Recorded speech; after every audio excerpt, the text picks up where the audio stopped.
As obras pedem passagem aqui no Influenciadores. Estamos recebendo hoje o presidente do Sindicato da Indústria da Construção Pesada do Ceará, o engenheiro Dinalvo Carlos Diniz, que continua aqui conosco. É um prazer recebê-lo aqui no Influenciadores.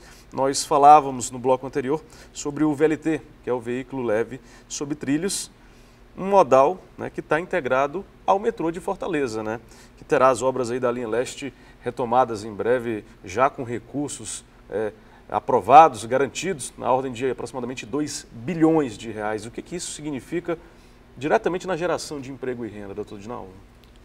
Celso, isso é uma obra importantíssima para a cidade, né? A integração desses modais de transporte de massa que essas cidades grandes precisam. Isso vai ter um efeito muito grande no nosso tráfego e no bem-estar das pessoas que usam esse transporte. Quer dizer, se a gente tiver um transporte eficiente, com estações bem distribuídas, nós podemos deixar nosso carro em casa e trabalhar de metrô como todo mundo faz, né? O senhor faria isso? Sem dúvida, sem dúvida, sem dúvida. Eu, quando viajo, eu procuro muito usar metrô. Usar metrô. E Deus queira que nossas estações elas sejam concebidas pelos arquitetos para nos dar informações e tal, não seja só um ponto de passagem, você chegar ali apressado e ir embora. O metrô de Atenas é uma coisa belíssima. Você chega lá, passa naquelas escavações que está vendo as civilizações de milênios atrás, né? Então, nós não temos essa história toda, mas podíamos dotar essas estações de coisas que sejam interessantes para a arte, para a cultura, para o povo usufruir disso aí. Dentro da indústria da construção pesada, obras que envolvem, né, a construção de metrôs, são obras, digamos, são as obras, digamos, mais complexas, digamos assim? É uma obra que requer muita expertise. É uma obra que requer muito planejamento, requer equipamentos específicos e é uma obra que tem que ser tocada com muito cuidado, porque nós não conhecemos o nosso subsolo. Você tem uma obra dessa de metrô, está fazendo escavações ou passando por baixo de ruas a 30, 40, 50 metros de profundidade. O que é que tem ali? O que é que nós vamos encontrar? É um terreno arenoso? É rocha? O que é? Então, é uma obra que requer realmente muita expertise, não é uma obra para qualquer um, não. O Estado do Ceará tem hoje aproximadamente, ou melhor dizendo, o governo do Estado do Ceará tem hoje aproximadamente 1.000 obras em andamento em todas as regiões do Ceará. Obviamente, nem todas essas obras são, digamos, obras pesadas, mas a gente pode dizer que vive-se hoje um dos melhores momentos da indústria da construção pesada por conta dessa quantidade de obras? Celso, graças a Deus nós tivemos no Estado do Ceará, os últimos governos do Estado do Ceará, eles foram muito ciosos da responsabilidade de manter o Estado fiscalmente equilibrado. E isso possibilitou que o Estado tivesse capacidade de fazer os investimentos que faz hoje. Então, eu te digo, o setor rodoviário, que esse está muito ligado a nós, não tem nenhum estado do Brasil fazendo um programa de implantação, restauração de rodovia que o Estado faz, não é nesse ano, é nos últimos anos. O Estado tem um programa que vem perenemente sendo tocado, um programa de grande porte. Hoje é o nome Ceará de Ponta a Ponta, é o nome que é a denominação recente desse programa. Mas é um trabalho belíssimo que, graças ao equilíbrio fiscal que o Estado alcançou. E as empresas do Ceará, essas que eu lhe falei, que são as empresas do nosso sindicato, todas elas estão trabalhando fazendo essas obras rodoviárias. Qual é o raio-x hoje que a gente pode fazer da indústria da construção pesada no estado do Ceará? Quantos empregos são gerados? A participação desse segmento específico na indústria, no PIB cearense? Os últimos estudos que nós temos, Celso, nós tínhamos 18% do PIB do Ceará, o setor da construção pesada. Uhum. E relacionado com o setor industrial do Ceará, alguma coisa em torno de 12%. Chegamos a ter 18 mil empregos, hoje nós temos abaixo de 10. porque houve a desativação, a conclusão da CSP, que foi um grande gerador de emprego, a paralisação das obras da Ferrovia Norte-Sul.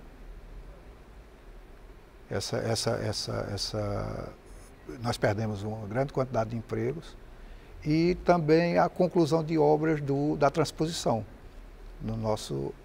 Então nós perdemos muito emprego por aí. Não, quer dizer, obra parada teve essa desculpa, eu falei Norte-Sul, é a Transnordestina. Desculpa o equívoco. A paralisação da Transnordestina, sim, foi uma coisa danosa. Os outros, porque concluíram, os empreendimentos foram concluídos e, infelizmente, nós não tivemos onde abrigar esses trabalhadores. Mas o potencial do setor é grande e nós temos esperança e trabalhamos diuturnamente no sentido de que nós voltemos a ter a performance que temos condição de ter, né? De dar a resposta que o Estado precisa. O governo federal tem proposto uma espécie de aceleração dessas obras públicas. O setor, o segmento já tem sentido essa aceleração ou ainda não? Ainda não.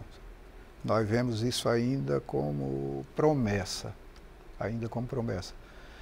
Porque o que é que nós entendemos? É que na hora que o Estado, a nação, anuncia e confirma em 2017 um déficit de 159 bilhões de reais, o dinheiro para investimento vem de onde com um déficit desse tamanho? A projeção para 2018 é o mesmo valor, é 159 bilhões de novo. Então, é um número que está lá, está confirmado e qualquer coisa diferente disso vai botar dinheiro de onde? Como é que nós vamos conseguir? Então, hoje, como cidadão brasileiro, a minha preocupação é que o Estado tivesse dinheiro, o Estado que eu digo a nação, tivesse dinheiro pelo menos para manter o patrimônio que ele tem construído. O patrimônio das barragens que estão aí construídas precisa de manutenção. Que são os ativos? São os ativos dele, nosso, brasileiro, que isso foi construído com os impostos que nós recolhemos. E o Estado não tem feito isso. Essa associação que nós fazemos parte, da qual sou vice-presidente, nós fizemos um estudo e ficou apurado que o Estado, a nação, precisaria aplicar 6% do PIB para manter o patrimônio físico que ela tem, na parte de infraestrutura.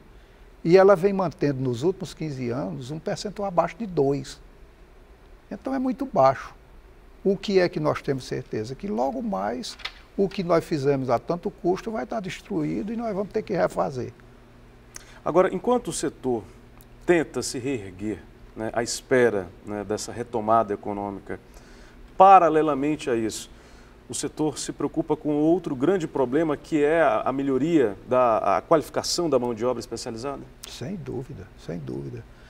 Nós somos obrigados até, Celso, pelo seguinte, os equipamentos eles vão mudando dia a dia. Quando eu comecei minha vida como engenheiro, uma moto-niveladora, que é aquela máquina que espalha terra na estrada, ela tinha uma cabine aberta, poeira danada, calor, o operador tinha 5 alavancas para mover a máquina, para desempenhar a atividade dele. Hoje em dia essa máquina ela é fechada, ar-condicionado, o banco dele é regulável e macio e ele tem 2 joysticks para mover a máquina. Então ele usava uma luva de raspa de couro para proteger as mãos de tão pesado que era a operação. Hoje, do jeito que tu tem teu filho brincando na frente da televisão com um play daquele, ele tem para mover uma máquina daquele tamanho. Então nós temos que nos atualizar e treinar nosso pessoal até para atender a oferta de equipamento que a indústria está nos proporcionando. Quer dizer, isso nós vamos ter que fazer sempre e tem sido sempre benéfico para nós, não tenha dúvida. O senhor falou no início desse programa que para a construção da Companhia Siderúrgica do Pecém foi necessário importar mão de obra, né? A gente tem pensado, o segmento tem pensado, né, em produzir dentro do estado do Ceará mão de obra cada vez mais especializada? Nós temos no nosso sindicato coisas específicas pela demanda que nós temos. Afinal de contas, nós não temos recurso para treinar alguma coisa que seja futuro incerto. Então, o que é que nós temos? Nós temos treinamento com módulos físicos, simuladores, para fazer operadores nos diversos tipos de equipamento que nós utilizamos. Então, isso aí é uma coisa importantíssima para a categoria de trabalhador, que ele vai tendo uma graduação dentro da empresa. Ele começa operando um equipamento mais fácil, na hora que ele está bem naquilo ali e você sente que ele tem capacidade, tem compromisso com a empresa e tal, você já bota aquele cidadão num treinamento para ele galgar um posto maior, operando uma máquina melhor. Quer dizer, ele é credenciado a operar um equipamento melhor e, com isso, ele agrega rendimento ao salário dele. Ele muda a categoria do posto de trabalho dele. O senhor falou em graduação, mas essa sua graduação não foi no Ceará, foi na Paraíba, né? Em Campina Grande. Exatamente. Por que o senhor resolveu trocar a Paraíba pelo Ceará? De saudosos tempos. Isso é uma recordação muito boa que você coloca nessa nossa conversa. Eu me formei em Campina Grande em 1975. E a época no último ano de engenharia, uma empresa cearense chamada Construtora Omar O'Grady foi construir a rede de esgoto de Campina Grande. E eu entrei nessa empresa como estagiário. Me formei e a empresa me admitiu como engenheiro de Campina Grande. Logo depois que eu fui admitido engenheiro, eu fui para o Rio Grande do Norte fazer um projeto de irrigação, numa cidade chamada Caicó, projeto Sabugi, era 414 hectares de irrigação. E logo em seguida, essa empresa ganhou a implantação da rede de esgoto da vertente marítima de Fortaleza.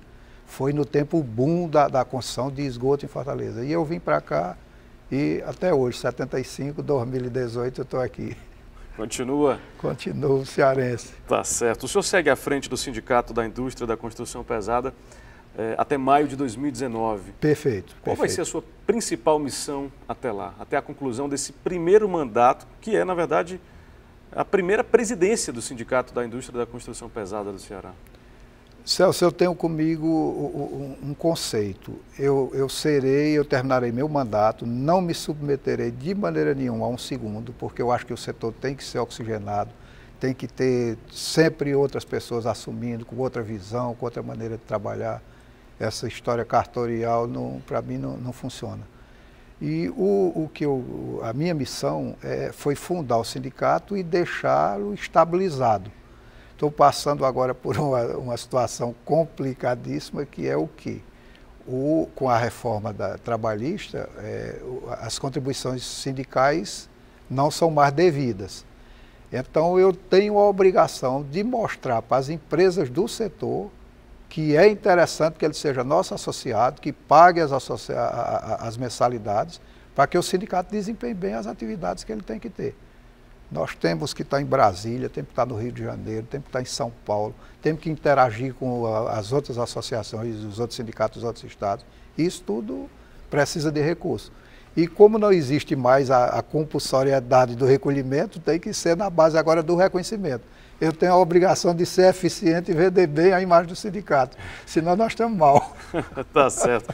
Agora, antes que a gente encerre mais uma edição do Influenciadores, eu preciso lhe perguntar, quem influencia o Dinalvo Carlos Diniz? Celso, aí eu volto à história da minha formação em Campina Grande. Uma pessoa que me influenciou muito na minha vida profissional foi o engenheiro Paulo Dantas O'Grady, que era o dono da construtora O'Grady, como eu comecei minha vida como estagiário. Ele nasceu no Rio Grande do Norte, mas a vida toda dele foi aqui no Ceará. Naquele tempo, lá 50, 60, 70 anos atrás, 70 anos atrás, ele formou-se em engenharia nos Estados Unidos. O pai dele tinha sido diretor do IFOX, Instituto Federal de Obra Contra a Seca, que é o atual DENOX. E o pai dele era dinamarquês. E esse cidadão, ele sempre muito técnico, um engenheiro por excelência. E isso me marcou muito, ter trabalhado com ele. Porque nós vemos muitas empresas onde os engenheiros são mais comerciantes e mais negociantes do que técnicos. Eu não admiro esse tipo de coisa. Eu gosto das soluções de engenharia, das pessoas que pensam em engenharia, de procura inovar os processos da engenharia. E Paulo O'Grady me passou isso tudo no tempo. Outro que também me marcou E graças a Deus, tanto o Dr. Paulo Greita é vivo, ainda já com bastante idade, como esse outro, que é o engenheiro Roberto Ribeiro, que eu reputo como o melhor engenheiro rodoviário do Brasil. Eu não conheço ninguém com a capacidade técnica, de conhecimento técnico, que tem Roberto Ribeiro. Ele hoje presta assessoria ao governo do Estado na Secretaria de Infraestrutura. Mas é também uma pessoa que me marcou muito para eu desempenhar o meu papel de engenheiro. E nós aqui no Influenciadores agradecemos muito pela sua presença. Muito obrigado. O agradecimento é todo meu, Celso, e fico muito feliz de ter podido participar e que a gente tenha conseguido passar para a população, para que vão nos assistir, algumas informações que elas desconhecessem ou que fossem necessárias para o entendimento do que é a categoria da construção pesada. Muito obrigado. Dinalvo Carlos Diniz, o primeiro presidente do Sindicato da Indústria da Construção Pesada do Ceará. A você que esteve conosco nesta terça-feira e também no domingo, o nosso muito obrigado e até mais uma vez a mais uma edição do Influenciadores aqui na TV Ceará.